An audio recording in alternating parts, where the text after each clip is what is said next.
You're in line at the grocery store when, someone sneezes on you. The cold virus is sucked inside your lungs and lands on a cell on your airway lining.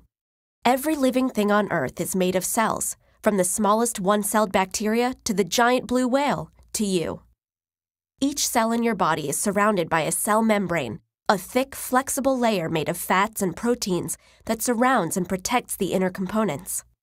It's semi-permeable, meaning that it lets some things pass in and out but blocks others. The cell membrane is covered with tiny projections. They all have functions, like helping cells adhere to their neighbors or binding to nutrients the cell will need.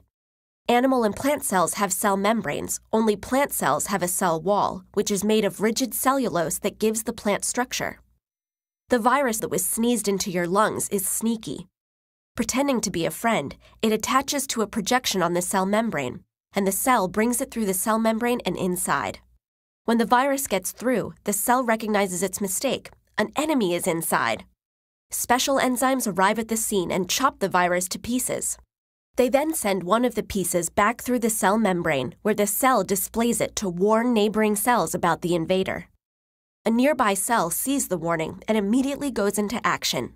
It needs to make antibodies, proteins that will attack and kill the invading virus. This process starts in the nucleus. The nucleus contains our DNA, the blueprint that tells our cells how to make everything our bodies need to function. A certain section of our DNA contains instructions that tell our cells how to make antibodies. Enzymes in the nucleus find the right section of DNA, then create a copy of these instructions called messenger RNA. The messenger RNA leaves the nucleus to carry out its orders. The messenger RNA travels to a ribosome. There can be as many as 10 million ribosomes in a human cell, all studded along a ribbon-like structure called the endoplasmic reticulum.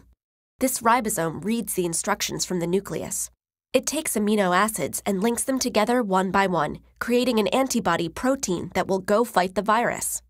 But before it can do that, the antibody needs to leave the cell. The antibody heads to the Golgi apparatus. Here, it's packed up for delivery outside the cell, enclosed in a bubble made of the same material as the cell membrane. The Golgi apparatus also gives the antibody directions, telling it how to get to the edge of the cell. When it gets there, the bubble surrounding the antibody fuses to the cell membrane. The cell ejects the antibody, and it heads out to track down the virus. The leftover bubble will be broken down by the cell's lysosomes, and its pieces recycled over and over again. Where did the cell get the energy to do all this? That's the role of the mitochondria.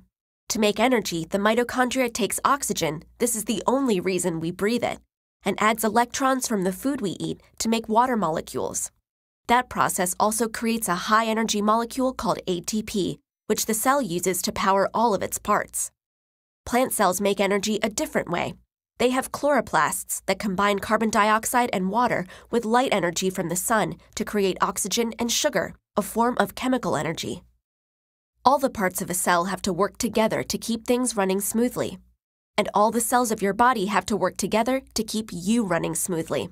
That's a whole lot of cells. Scientists think there are about 37 trillion of them.